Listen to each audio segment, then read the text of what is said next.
નમસ્કાર, જય હિન્દ, જય ભારત. ગુજરાત 20 ન્યૂઝમાં આપ સૌનું સ્વાગત છે.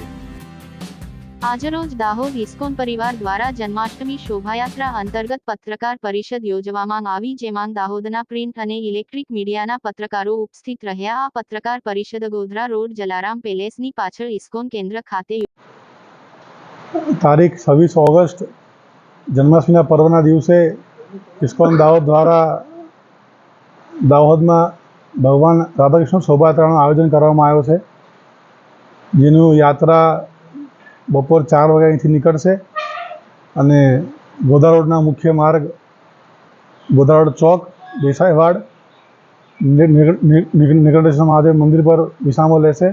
ત્યાંથી એ વિશ્વ મંદિર પર સંપન્ન થશે. આ વર્ષે દ્વિતીય યાત્રા છે, એટલે વધુ ઝાંકી અન્ય ઝાંકીઓનો આમાં ઉલ્લેખ કરવામાં આવ્યો છે. જે ભગવાન કૃષ્ણ બલરામ, જેનો કલયુગનો અવતાર છે, ગૌર નિતાઈ, એની પણ ઝાંકી અમે લેવાના છે. જોડે જોડે ભગવાને જે લીલા કરી, બકાસુરનો વધ કર્યો, એની પણ લીલા અમે ઝાંકી લેવાના છે.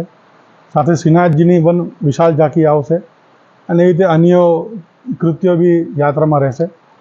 તો દાહોદના દરેક નાગરિકને ભાવપૂર્વક આમંત્રણ છે કે આ ભગવાનના મહાઉત્સવના પર્વ પર દરેક વ્યક્તિ જોડાય અને પોતાના પ્રેમ અને ઉલ્લાસથી, સહયોગથી આ યાત્રાને બહુ સારી બનાવે અને ભગવાનના પ્રેમને પ્રાપ્ત કરે.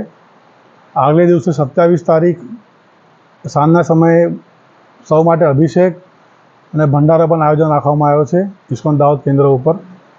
અમારી સાથે અમારા વોર્ડના વિજલભાઈ ભરવાડ, હિન્દુ મહાસભાના રાજેશભાઈ કાલરા, વિનોદભાઈ ઉપાધ્યાય, મિલાનભાઈ શ્રોત્રિય, નરેશભાઈ ચાવડા અને તમામ સમાજ મંડળ દરેકના અમને સહયોગ છે અને તમને સૌને ભાવપૂર્વક પ્રેમથી અમે આમંત્રિત કરીએ છીએ કે અવશ્ય પધારજો અને આ ઉત્સવનો લાભ ઉઠાવજો.